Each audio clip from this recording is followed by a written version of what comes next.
Topic लेके आते हैं IFOS. IFOS is govern by section 56 to 59। 56 में बोला हुआ है कि जो कोई इनकम ऊपर के दिए हुए 4 हेड यानी salary, PGBP, house property, capital gain, इन 4 हेड में कवर नहीं होती, वो आईफॉस में आएगी। आप इसको ऐसे कह सकते हो, जिसका कोई नहीं उसका तो खुदा है यारो। तो सेक्शन 56 खुदा सेक्शन है। जो इनकम किसी हेड में नहीं जाती वो आईफॉस में जाती है। तो रेंट फ्रॉम लैंड हो तो इस सेक्शन में आओ, फैमिली को पेंशन मिले तो इस सेक्शन में आओ, कैजुअल इनकम मिले तो इस सेक्शन में आओ, घर की plant machinery furniture let out करो तो इस सेक्शन में आओ, गिफ्ट मिले तो इस सेक्शन में आओ। सिंपल सी बात है, जो कहीं नहीं वो इधर आएगा।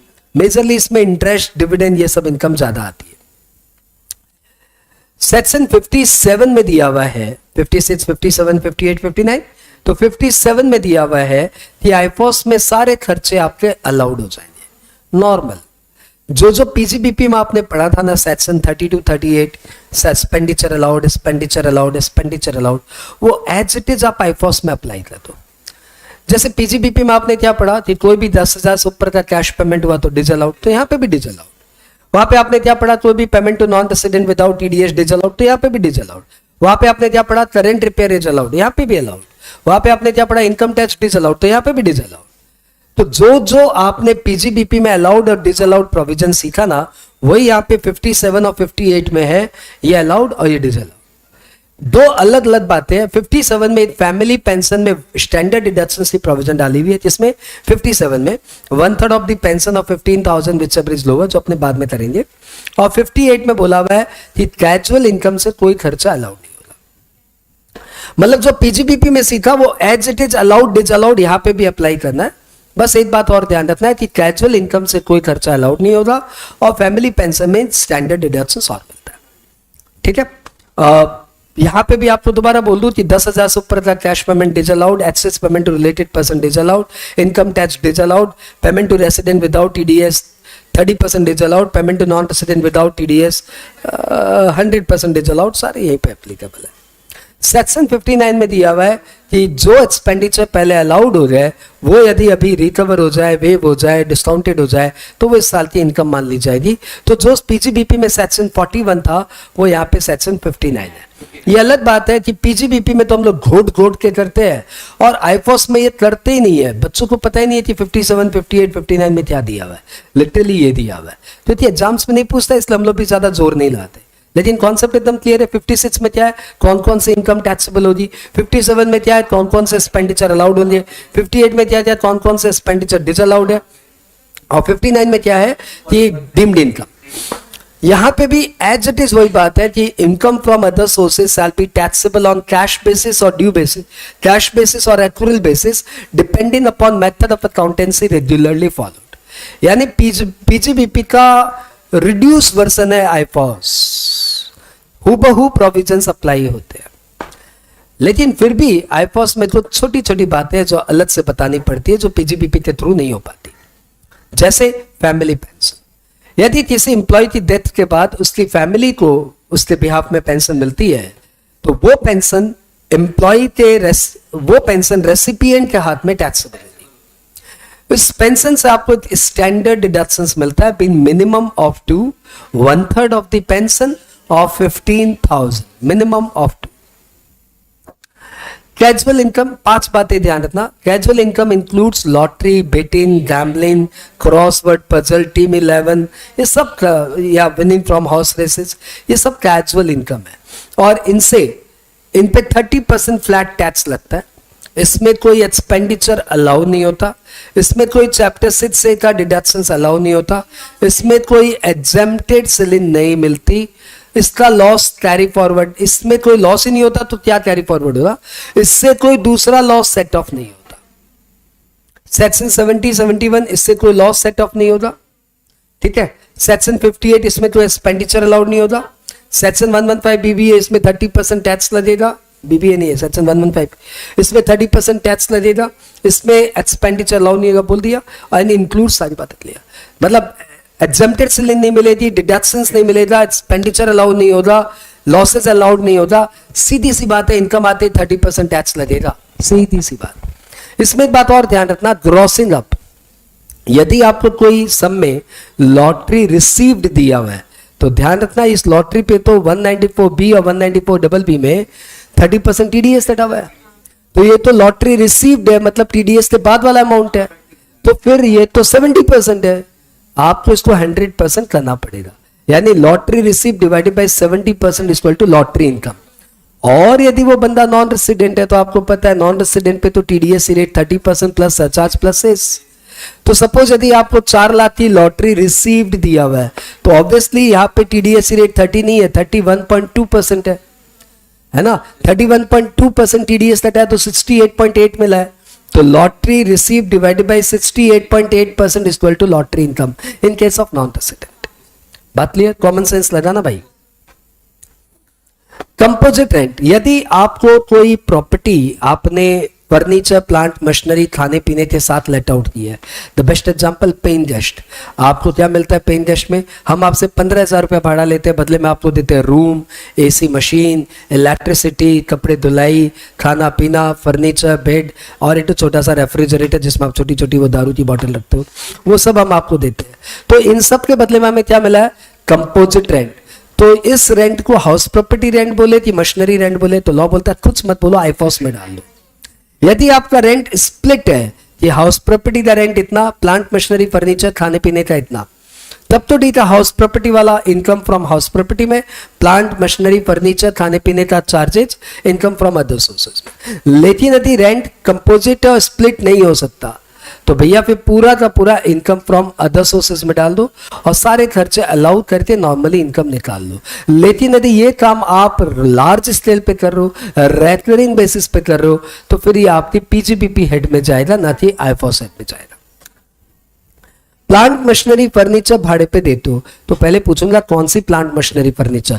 घर की प्लांट मशीनरी फर्नीचर भाड़े पे दिया तब तो आईफॉस, और यदि बिजनेस ही प्लांट मशीनरी फर्नीचर भाड़े पे दिया तो फिर पूछूंगा बिजनेस कंटिन्यूड या डिसकंटिन्यूड। यदि बिजनेस कंटिन्यूड है तो ये पीजीबीपी में जाएगा और बिजनेस डिसकंटिन्यूड है तो आईफॉस में जाएगा। डिविडेंड इनकम सेक्शन 222 डिफाइन करता है, डिविडेंड बोलो या डीम डिविडेंड बोलो, डेफिनेशन एक ही है।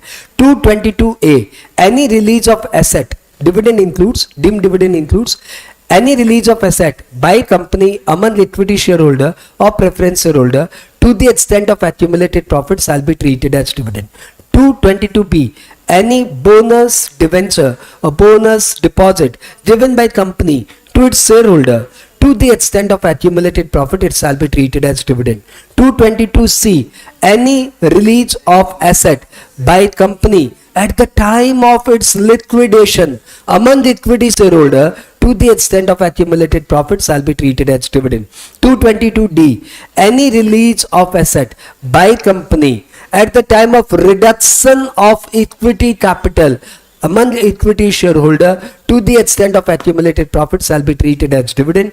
222E, any loan or advance given by closely held company among its specified shareholder, those shareholder who are having voting power 10% or more, उन member को यदि आपने कोई लोन या एडवांस दिया है not in the ordinary course of business, तो वो लोन और advance to the extent of accumulated profit shall be treated as dividend. इस डिविडेंड से आपको कोई खर्च अलाउ नहीं होंगे, कोई खर्च अलाउ नहीं होंगे, सिर्फ इंटरेस्ट ऑन लोन अलाउ होगा, वो भी to the maximum of 20% of dividend. जो प्रोविजन डिविडेंड का है वही प्रोविजन यूनिट की इनकम का है कि यूनिट की इनकम भी टैक्सेबल है और उसमें से भी कोई खर्च अलाउ नहीं होंगे एक्सेप्ट इंटरेस्ट, और वो भी maximum up to 20% of the income. ठीक है, अगला टॉपिक आता है बॉन्ड वॉश इन ट्रांजैक्शन। यदि किसी सिक्योरिटी की इंटरेस्ट की ड्यू डेट के कुछ दिन पहले आपने वो सिक्योरिटी किसी को ट्रांसफर कर दी और उस ड्यू डेट ऑफ इंटरेस्ट के कुछ दिन बाद आपने वो सिक्योरिटी री एक्वायर कर ली, तो व्हाट इज योर इंटेंशन कि due date of security, due date of interest के दिन वो सिक्योरिटी मेरे पास ना रहे ताकि इंटरेस्ट मेरे हाथ में टैक्सेबल ना हो। तो लॉ बोलता है ये जादू नहीं चलेगा सर। यदि कोई securities, debenture, bond, whatever, due date of interest के कुछ दिन पहले आपने ट्रांसफर करके ड्यू डेट ऑफ इंटरेस्ट के कुछ दिन के अंदर आपने वो सिक्योरिटी री एक्वायर कर ली, तो फिर ऐसे में interest will be taxable in the hands of transferor. ठीक है, ये कुछ दिन और कुछ दिन की कोई डेफिनेशन नहीं है. It is at the discretion of assessing officer. So if the assessing officer is of the opinion कि आपने सिक्योरिटी के ड्यू डेट ऑफ इंटरेस्ट के कुछ दिन पहले उसको बेच के कुछ दिन के अंदर वापस रीएक्वायर कर लिया to evade tax on interest, तो लॉ बोलेगा interest will be taxable in hands of transfer. But if the assessee proves to the satisfaction of assessing officer that the transaction was accidental, not systematic, then the provision of section 94(1) will not be applicable. Section 94(8) bonus stripping. यदि bonus के date के, bonus की due date के 3 महीने पहले आपने share या unit लिया और बोनस की ड्यू डेट के 9 महीने के अंदर आपने उस शेयर या यूनिट्स को बेच दिया, तो इसमें परचेज सेल में यदि आपको कोई लॉस हुआ तो that loss shall be ignored and that loss shall be treated as cost of bonus unit. Exam में आएगा भैया, ध्यान से सुन लो. यदि बोनस की ड्यू डेट के 3 महीने के अंदर अंदर आपने कोई शेयर या यूनिट्स लिया और बोनस की ड्यू डेट के 9 महीने के अंदर उस शेयर या यूनिट्स को आपने सेल कर दिया, तो इस परचेज और सेल में आपको जो भी लॉस हुआ that loss for the purpose of income tax ignore, लेकिन ये लॉस आपकी बोनस यूनिट का कॉस्ट माना जाएगा. Interest on enhance compensation. यदि आपको इनहेंस कॉम्पेंसेशन पे कोई इंटरेस्ट मिलता है तो वो इंटरेस्ट आईफोस हेड में टैक्सेबल होगा after standard deductions of 50,000. Advance money forfeited. 1/4/14 के बाद यदि आपको कोई एडवांस मनी मिलती है, आप उसे फॉरफिट करते हो, तो that will be taxable as income from other sources. Gift. यदि आपको कोई गिफ्ट मिला तो प्रश्न यह आता है गिफ्ट कहां से मिला. यदि एम्प्लॉयर से मिला तो सैलरी, और बिजनेस रिलेशन से मिला तो पीजीबीपी, और किसी से गिफ्ट मिला तो फिर हम पूछेंगे किसने दिया, क्यों दिया. यदि किसी रिलेटिव ने गिफ्ट दिया तो चलो एग्जैम्प्टेड. यदि आपको किसी मरते हुए इंसान ने विल के थ्रू गिफ्ट किया, चलो एग्जैम्प्टेड. यदि किसी मरते हुए इंसान ने कॉन्टेम्पलेशन ऑफ डेथ, मृत्यु की संभावनाओं में आपको कोई गिफ्ट कर दिया, तो चलो वो भी एग्जैम्प्टेड. यदि आपको गिफ्ट किसी लोकल अथॉरिटी या चैरिटेबल ट्रस्ट ने किया, चलो ये एग्जैम्प्टेड. लेकिन यदि इन सब रीजंस को छोड़ के फिर आपको कोई गिफ्ट मिलता है तो लॉ बोलेगा भैया जी इसको तो टैक्स करेंगे सेक्शन 56(2) में. ठीक है. लोकल अथॉरिटी या चैरिटेबल ट्रस्ट आपको कोई गिफ्ट देती है तो दैट इज एग्जैम्प्टेड. लेकिन सेंट्रल गवर्नमेंट, स्टेट गवर्नमेंट यदि किसी डिजास्टर के कारण आपको कॉम्पेंसेशन देती है तो वो कॉम्पेंसेशन कितना भी बड़ा अमाउंट हो, 1010 BC में हमने नाम दिया 1010 भूचाल कॉम्पेंसेशन, भूकंप कॉम्पेंसेशन, वो आपके हाथ में एग्जैम्प्ट होगा. ठीक है. तो हम लोग कौन से गिफ्ट की बात कर रहे हैं? एम्प्लॉयर का गिफ्ट सैलरी, बिजनेस का गिफ्ट पीजीबीपी. और कोई गिफ्ट मिले तो family gift, relative gift non taxable, gift by will non taxable, gift in contemplation of death non taxable, gift by charitable trust, local authority non taxable, gift due to भूचाल, भूकंप, earthquake, natural calamity, accident, इसके कारण central government, state government ने compensation दिया, non taxable. और कोई gift मिला तो हम लोग बोलेंगे आओ टैक्स करते हैं. यदि वो गिफ्ट कैश में है कि काइंड में है, पहले कैश गिफ्ट की बात करो.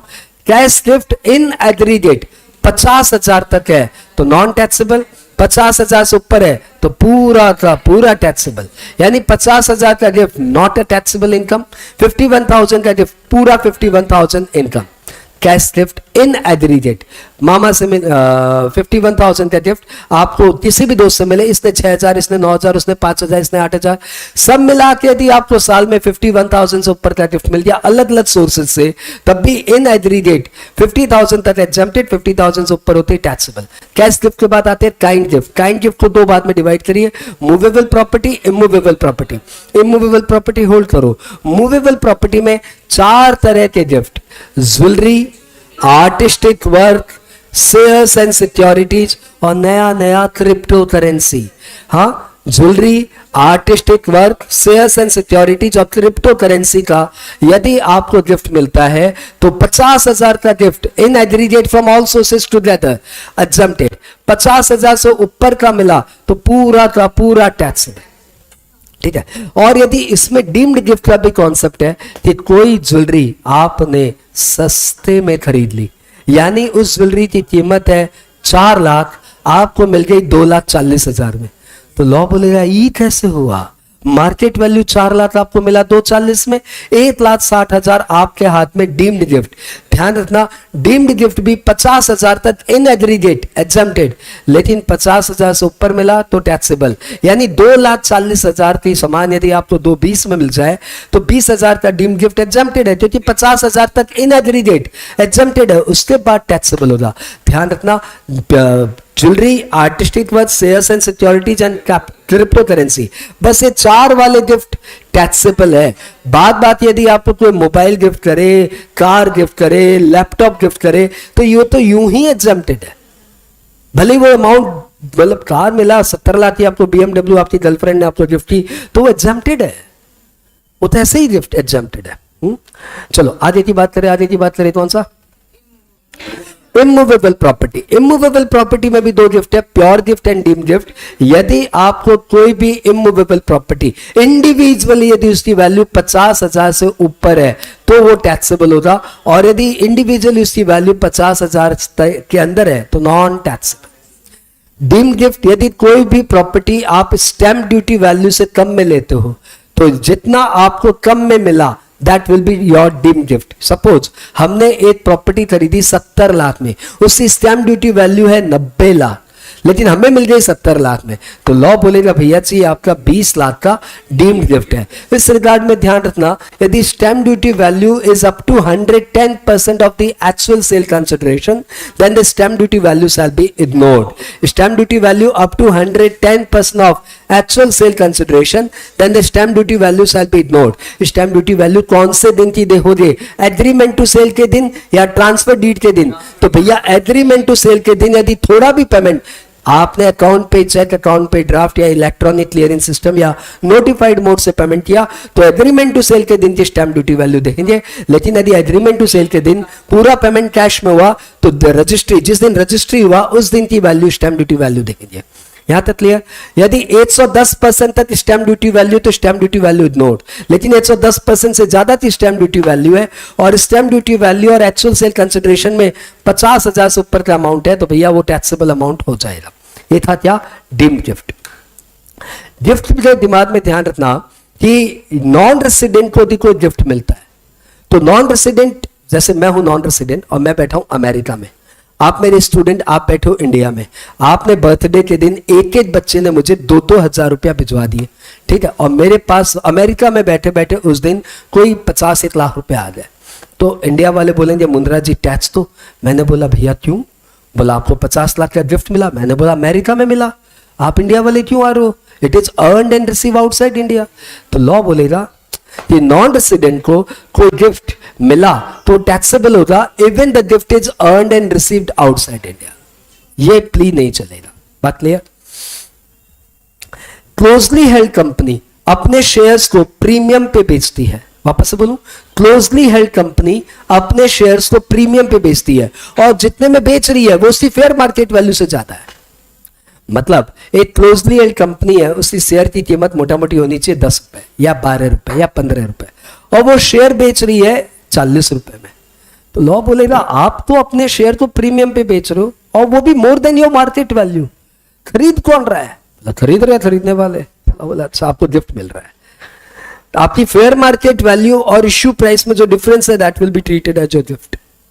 Applicable to closely held company condition, they are selling their equity shares at more than fair market value and more than face value, मतलब प्रीमियम पे बेच रहे हैं। बायर इज रेसिडेंट पे, बायर इज रेसिडेंट, तो जितना भी आपको फेयर मार्केट वैल्यू और इश्यू प्राइस से जो गैप है that will be treated as your gift. COVID support को लेके इस साल कुछ नई नई बातें आई, वो बातें retrospectively I with previous year 2021, इसलिए आपको ध्यान देना चाहिए क्योंकि कोविड आया ही 2021 से, तो भैया ये बातें रिट्रोस्पेक्टिव है, ध्यान से सुनना। यदि कोविड के इलाज के लिए आपको कोई बंदा कोई पेमेंट कर देता है, आपको कोविड हुआ और आपको कोविड के लिए आपको ट्रबल थी तो आपको किसी बंदे ने 3 लाख रुपए दे दिए, तो ये माना गिफ्ट है लेकिन ये टैक्सेबल नहीं हो। ध्यान से सुनो, reimbursement of any medical expenditure for medical treatment of COVID-19 of self or family member of an individual from any relative से मिला तब तो ऐसे ही एग्जाम्प्टेड है, नॉन रिलेटिव से मिला तब भी एग्जाम्प्टेड है. प्रोविजन पढ़िए. Any sum of money received by an individual from any person in respect of any expenditure actually incurred by him on his medical treatment or treatment of any member of his family in respect of any illness related to COVID-19 subject to such condition as may be notified by central government in this behalf shall not be income of the person.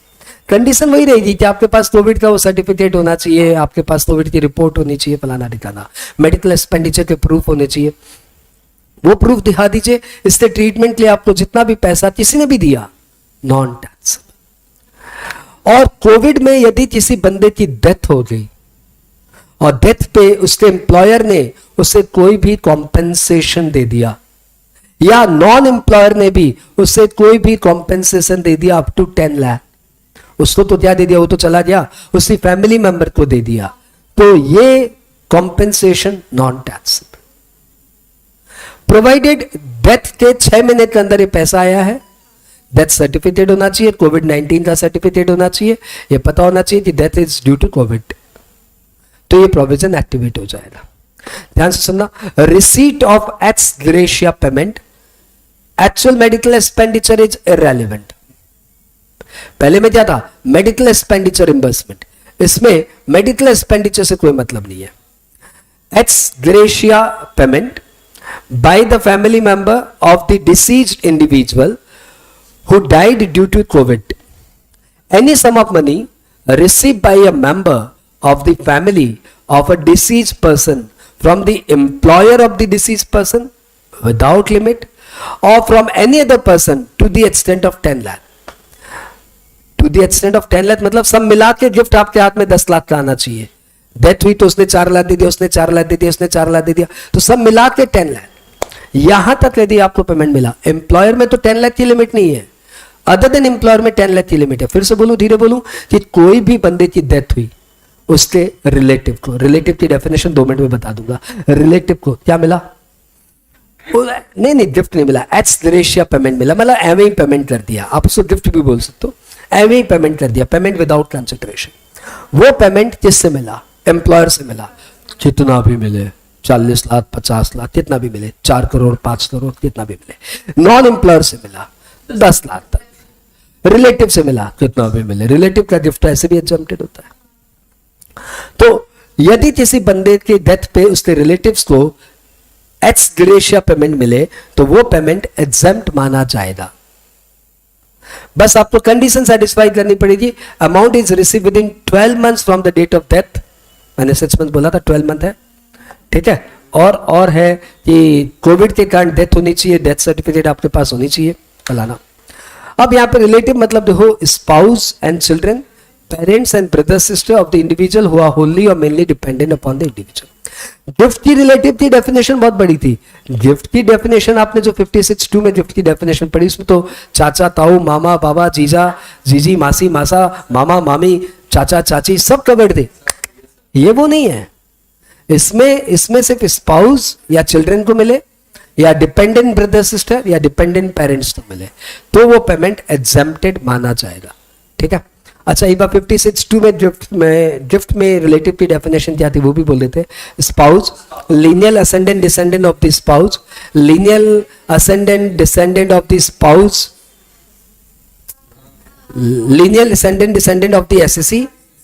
पहले point, spouse, brother sister, lineal ascendant descendant of the assessee, फिर lineal ascendant descendant of the spouse, फिर brother sister of the spouse, फिर brother sister of the SSC.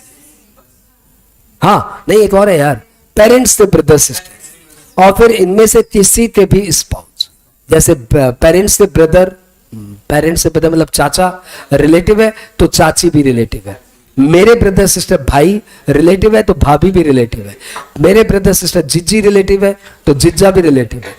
मासी relative तो मासा भी relative.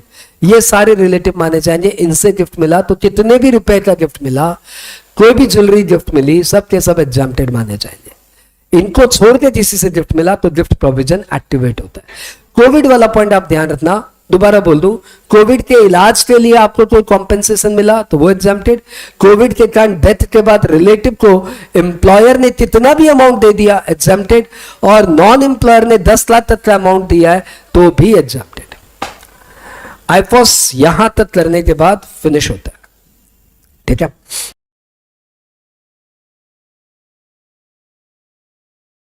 Topic का नाम है क्लबिंग।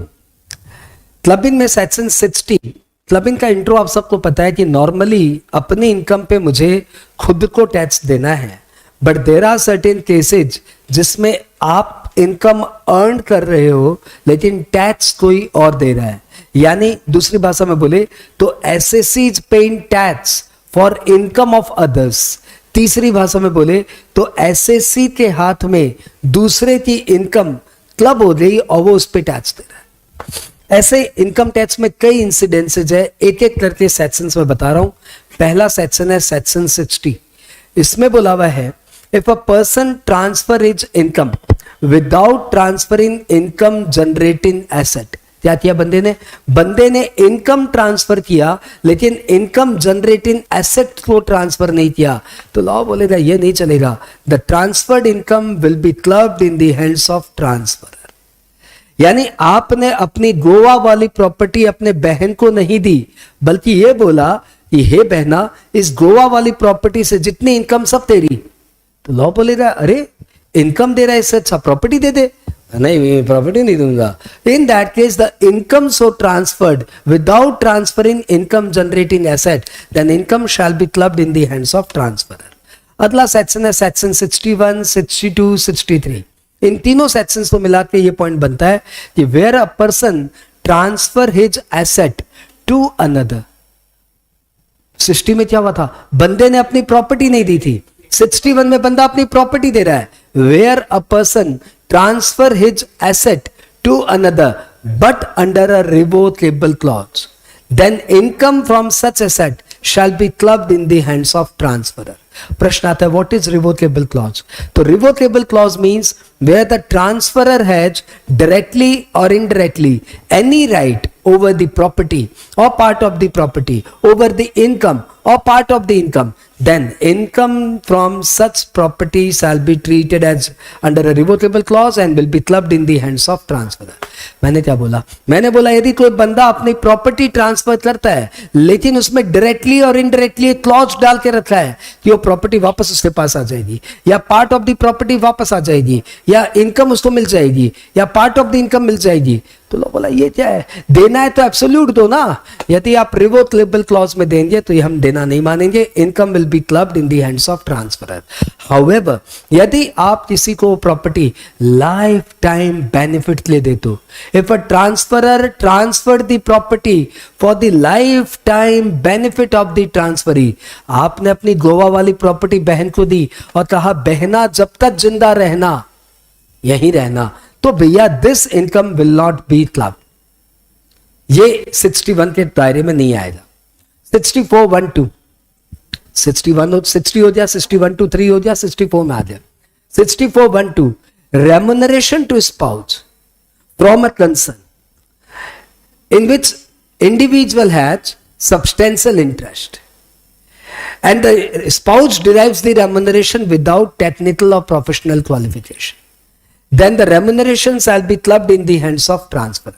फिर से बोल दूं, where an individual had substantial interest in a concern and its spouse derives remuneration from the concern, then without technical professional qualification, then such remuneration shall be clubbed in the hands of transferor.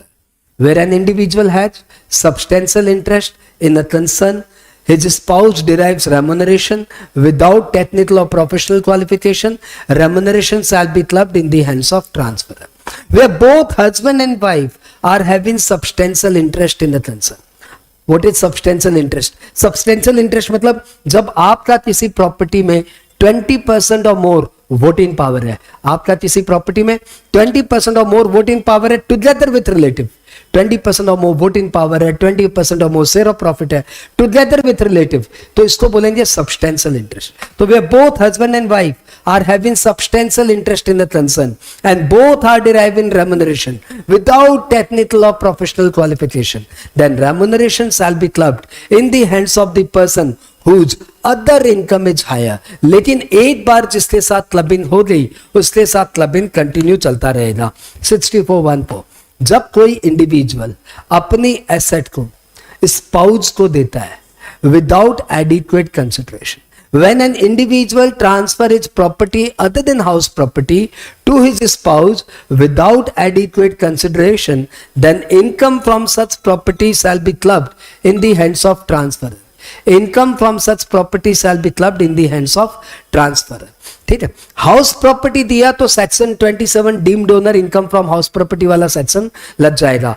House property तो छोड़ के और कोई property दिया तो income from house property तो नहीं लगेगा. फिर क्या लगेगा? फिर लगेगा सेक्शन 6414. उसमें क्या बोला हुआ है?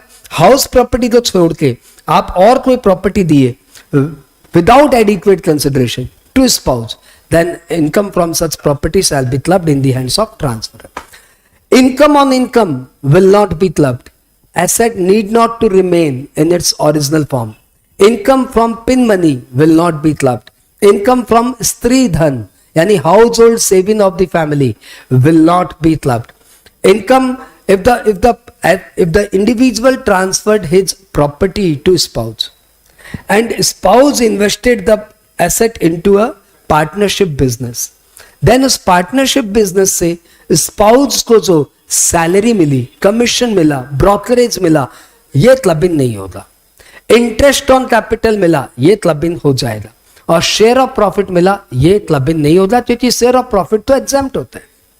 लेकिन यदि इंडिविजुअल ने अपनी एसेट स्पाउस को दी, स्पाउस ने उस पैसों से अपना बिजनेस स्टार्ट किया, तो वो बिजनेस इनकम पूरी की पूरी ट्रांसफरर के हाथ में क्लब हो जाएगी. फिर से बोलूं, इंडिविजुअल ने एसेट ट्रांसफर किया स्पाउस को, स्पाउस ने उस पैसे से बिजनेस की स्टार्ट किया, तो पूरी बिजनेस इनकम ट्रांसफरर के हाथ में क्लब हो जाएगी. लेकिन इंडिविजुअल ने स्पाउस को मनी ट्रांसफर किया, एसेट ट्रांसफर किया, स्पाउस ने उस पैसे से एक रनिंग बिजनेस में पैसे लगा दिए. मतलब स्पाउस का पहले से बिजनेस चल रहा था, उस बिजनेस में उसने फर्दर कैपिटल इंट्रोड्यूस कर दिया. तो बताओ सारा बिजनेस इस पैसे से किया क्या? नहीं, उनमें वो बिजनेस पहले से ही चल रहा था. अब ये जो स्पाउस से और मिला वो भी इसमें डाल दिया. तो लॉ बोलता है proportionate income from such business will be clubbed. अब ये प्रोपोर्शनेट इनकम कैसे निकालेंगे? Business income of the year multiplied by amount received from the spouse at beginning of year. Amount received from the spouse at beginning of year divided by total capital employed at beginning of year. फिर से बोलूं, business income into amount received from the spouse at beginning of year divided by total capital employed at beginning of year. ये remuneration, ये proportion of profit shall be clubbed. ये क्या था? 6414. अब क्या पढ़ रहे हैं? 6416. 6416 में क्या दिया हुआ है कि यदि आप अपनी प्रॉपर्टी स्पाउस को ना देके सन्स वाइफ को दे दे तब भी वही प्रोविजन अप्लाई होगा. If an individual transfer his property to son's wife without adequate consideration, then income from such property shall be clubbed in the hands of transferor, provided the relationship of father in law, mother in law and daughter in law. The son's wife relationship must continue at the time of transfer of property and at the time of accrual of income. यहां पे भी वो सारी बातें apply होगी. Income on income need not to be club, asset need not to remain in its original form, stridhan will not be clubbed, capital gain will be clubbed, interest to partner will be clubbed, salary to partner will not be clubbed, share of profit to partner exempted, hence no clubbing, income from proprietorship business shall be clubbed. हाँ, यदि running business है तो proportionately, और press business है तो पूरा income club हो जाएगा. 6414 के बाद आ जाए 6417, 6418. इसमें बोला हुआ है यदि कोई individual property directly son's wife को नहीं देता, प्रॉपर्टी डायरेक्टली स्पाउस को नहीं देता, but property is indirectly transfer to son's wife, indirectly transfer to spouse, then also income from such property will be clubbed in the hands of transfer. Where an individual transfer his property indirectly to son's wife, indirectly to spouse, then the income will be clubbed in the hands of transferor. इस regard में मैंने बताया cross transfer shall also be clubbed. Cross transfer मतलब X Mrs. H, Y Mrs. Y. क्या बोला? X Mrs. H, Y Mrs. Y. H ने property Mrs Y को दे दी, Y ने प्रॉपर्टी मिसेज एच को दे दी, लेकिन इक्वल अमाउंट की प्रॉपर्टी। एकदम साफ साफ इंटेंशन है कि एच ने मिसेज एच को नहीं देके मिसेज वाई को दे दिया और वाई ने मिसेज वाई को ना देके मिसेज एच को दे दिया, लेकिन इंटेंशन वही है, दोनों एक दूसरे की स्पाउस को इक्विवेलेंट अमाउंट की प्रॉपर्टी दे रहे हैं। लॉ बोलता है ये नहीं चलेगा, income will be clubbed. Mrs Y की इनकम मिस्टर वाई का हाथ में क्लब हो जाएगी, मिसेज एच की इनकम मिस्टर एच के हाथ में क्लब हो जाएगी, अपने अपने स्पाउस के हाथ में इनकम क्लब हो जाएगी। ये क्या था? 64(1)(7)(8) सब हो गया। 64(1)(a) में आइए। 64(1)(a) में ये बोला गया है कि income of minor child, income of minor child shall be clubbed, income of minor child shall be clubbed in the hands of the parent whose other income is higher. मतलब बच्चे की इनकम उसके मम्मी या पापा के हाथ में club हो जाएगी जिसमें से जिसकी इनकम ज्यादा हो। मम्मी की इनकम ज्यादा है कि पापा के हाथ में ज्यादा है, उसका बच्चा हाथ पकड़ लेगा। बच्चा बड़ा चालाक है, मम्मी का हाथ पकड़ेगा कि पापा का, उसका हाथ पकड़ेगा जिसकी इनकम ज्यादा है। लेकिन बच्चा बहुत कमिटेड है, सलमान खान का फैन है, बोलता है एक बार जिसके साथ मैंने कमिटमेंट कर दिया उसके साथ कमिटमेंट कर दिया। मतलब एक बार जिसके साथ इनकम क्लब हो गई, हर साल उसी के साथ क्लब होगी, भले ही अगले साल उसकी इनकम कम भी हो जाए, लेकिन बच्चा हाथ नहीं छोड़ेगा। बात लिया। लेकिन यदि बच्चे ने अपने स्किल या एफर्ट से कमाया है, या आज का बच्चा है, यदि अपने स्किल या एफर्ट से कमाया, वो मम्मी पापा दोनों का हाथ नहीं पकड़ता, बोला बाट हम खुद पैसा कमाया। तो यदि माइनर ने स्किल या एफर्ट से कमाया है, then there will be no clubbing. Minor handicapped है तो लॉ बोलता है there will be no clubbing. तो there will be no clubbing in two cases, या तो माइनर हैंडीकैप्ड है देन नो क्लबिंग, और यदि माइनर ने अपने स्किल या एफर्ट से इनकम कमाई है जिसको हम लोग बोलते हैं एक्टिव इनकम, तो active income will not be club. Minor की सिर्फ पैसिव इनकम क्लब होती है, एक्टिव इनकम क्लब नहीं होती। आगे की बात करें, आगे की बात करें, यदि माइनर की इनकम पेरेंट्स के साथ क्लब होती है तो पेरेंट्स को सेक्शन 10 सब सेक्शन 32 में एक डिडक्शन मिलता है, छोटा सा डिडक्शन 1,500 अप टू ₹1,500 पर माइनर चाइल्ड का उसको डिडक्शन मिलेगा। कौन से सेक्शन में? 10 सब सेक्शन 32। उसके बाद की बात करें कि यदि माइनर के पेरेंट्स डिवोर्सी है, यानी they are not living together, then the income will be club with the parent who financially maintain the child. अब यदि माइनर के parents are not alive, then income of the minor will not be club with guardian, but there will be no clubbing. Minor यदि minor के parents alive नहीं है तो there will be no clubbing. यदि minor अचानक majority attain कर लेता है during the year, minor attains the majority during the year, तो जितने दिन तक वो माइनर था उतनी प्रोपोर्शनेट इनकम क्लब होगी। एक दिन जिस दिन वो मेजर हो गया उसके बाद की इनकम क्लब नहीं होगी। अगली बात करें तो यदि माइनर अनमैरिड डॉटर है, अनमैरिड नहीं, माइनर मैरिड डॉटर है, माइनर है परंतु मैरिड डॉटर है, तब भी उसकी इनकम एज यूजुअल उसके मम्मी पापा के साथ क्लब होगी। There will be no change कि माइनर ने अचानक शादी कर ली तो क्या होगा, कोई फर्क नहीं पड़ेगा, income will be clubbed as usual. उसके बाद हमने किया माइनर के केस में आप देख लो सारे पॉइंट, कमिटमेंट वाली बात हो गई, स्किल और एफर्ट हो गई, हैंडीकैप्ड हो गया, 1032 हो गया, डिवोर्स हो गया, parents not alive, minor with major. Fine. आगे की बात करें 64(2), इसमें बोला हुआ है if an individual transfer his property to HUF, individual transferred his property to HUF without adequate consideration, then income from such asset will be clubbed in the hands of transfer, shall be clubbed in the hands of transferor। लेकिन एक बार उस HUF का partition हो गया, partition होने के बाद उस HUF की उस प्रॉपर्टी से जितनी भी इनकम आएगी उसमें से जो स्पाउस का शेयर है that will be clubbed in the hands of transferor। After partition, share of spouse from the property shall be clubbed in the hands of transferor। A ने सपोज 5 लाख का प्रॉपर्टी एचयूएफ को दिया, अभी इससे जितनी भी इनकम आ रही है सब ए के हाथ में क्लब होगी। लेकिन सपोज ए का एचयूएफ का पार्टीशन हो गया, एचयूएफ का पार्टीशन होने के बाद ए को मिला 50,000, मिसेज ए को मिला 50,000। अब मिसेज ए का जो उस 50,000 से इनकम आ रहा है that will also be clubbed in the hands of mister A. उसके बाद क्लबिंग के दो तीन छोटे छोटे नोट है, ध्यान रखना। जब हम बोलते हैं इनकम क्लब होगा, इसका मतलब लॉस भी क्लब होगा। जब हम लोग बोलते हैं क्लबिंग होगा तो क्लब होती है, इनकम जाएगी कहां, हेड वाइज जाएगी। सैलरी इनकम सैलरी हेड में जाएगी, other sources income other sources में जाएगी। और पहले इनकम रेसिपिएंट के हाथ में कैलकुलेट होगी और पूरी कंप्यूट होने के बाद नेट इनकम क्लब होगी।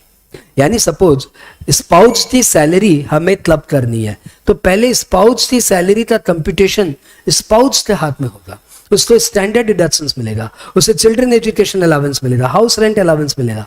सारे डिडक्शंस देने के बाद जो टैक्सेबल सैलरी है that will be clubbed in the hands of, जिस हाथ में क्लब होने वाली है उसके हाथ में सैलरी हेड में क्लब होगी। जब इनकम क्लब हो गई तो उसके टीडीएस का बेनिफिट भी इसी को मिलेगा।